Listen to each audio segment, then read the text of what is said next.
Magandang umaga, magandang hapon, magandang gabi sa inyong lahat. Ngayon ay day 24 ng ating 100-day countdown para sa aking 48th birthday. Nandito ako ngayon sa Courtyard Suite Hotel by Marriott.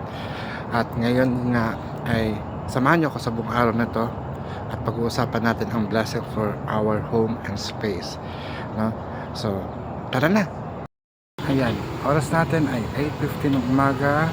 Nakabihis na tayo, nakaget up na.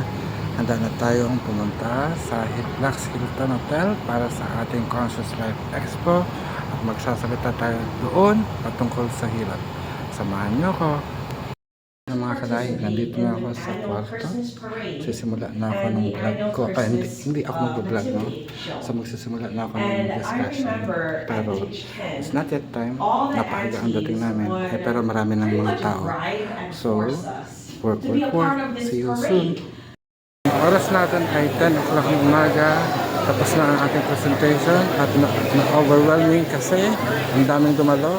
Sorry, wala akong kuha ng mga ganon. Pero nandito na tayo sa ating booth at makikita natin sila Paloma at Asia.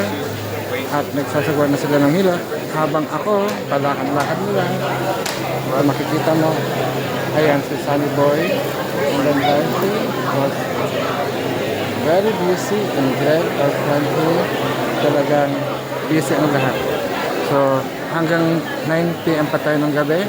Maaga pa. So, may ilang oras pa tayo. So, abangan natin mamaya, ha?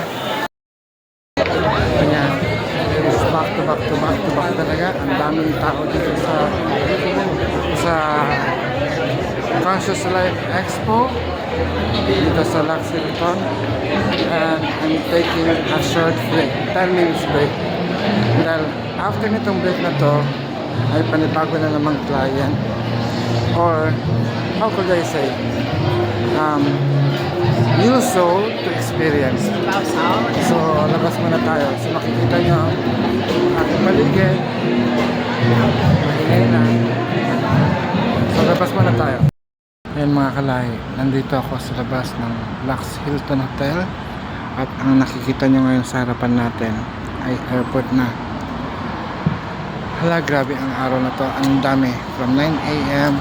hanggang 9 p.m. Pero ang oras natin ngayon ay 5:38 in the afternoon. So meron pang 5, 6, 7, 8, 9, apat na oras pa. Ayan, pasensya na nakapag-uwas ako. But we still have 4 hours to complete para matapos ang araw natin ngayon. Bukas ay bagong araw. Mamaya italakayan natin ang ating countdown. Saan ba ito pala yung topic, no? It's about home. It's about our body. So, ito ngayon ang na-experience ko at nakikita ko sa mga pasyente ngayon. So, see you again tomorrow. Mamaya ulit. Yan, 10:38 na ng gabi mga kalay. At nandito na ako sa Town Place Suite by Marriott. And, yun nga, na parang, paano ba? Sobrang busy natin ngayong araw. At ngayon ang hindi ko na alam kung ilang araw na ba tayong nagka-countdown. And ang topic sa araw na to is patungkol sa it's blessing of the home space, yung ang focus ng ating panalangin.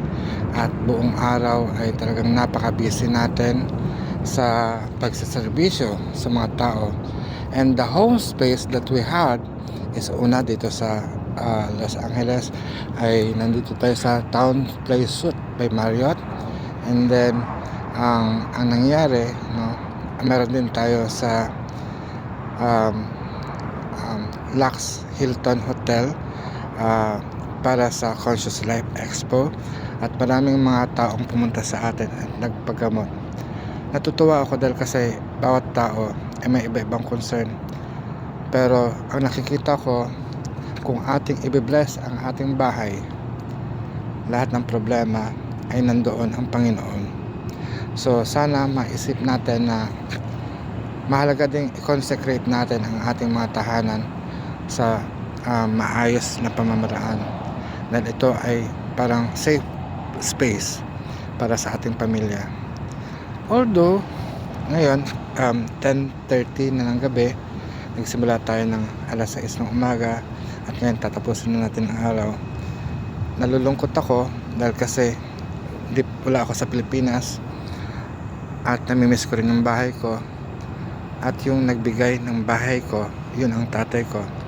So mga kalahi, hinihingi ko ang inyong panalangin na sana ay patuloy na gumaling ang tatay ko. Although sa nakikita namin sitwasyon, parang mga huling araw na lang niya at huling sandali, at naririnig ko sa aking mga kapatid na si Joanne at George, parang may hinihintay na lang daw ang tatay. Ewan ko kung ako yun, pero maraming salamat tayo kung hihintayin mo ako. Sana lumakas ka pa at hintayin mo talaga ako sa aking pagbabalik. Hanggang March 2 lang ako dito. March 3 nasa Pilipinas na yata ako noon. March 4 sisikapin ko na pumunta sa iyo. Mga kalay, samahan nyo pa rin ako hanggang bukas. Nakakalungkot isipin na yung dramang ito ay papasok sa 100 days countdown natin. But ganun pa man, this is life. Ito yung buhay na dapat kong tandaan. Sa panahong ito, merong dilema, merong problema, pero hinahanapan natin ng solusyon. Sa mga nahawakan ko ngayong araw, sana nagkaroon kayo ng kaginhawaan at pagpalain din kayo ng Panginoon. So hanggang dito na lang. Maraming salamat. Ito ang Apa Adban. Mayari na pag-asatin.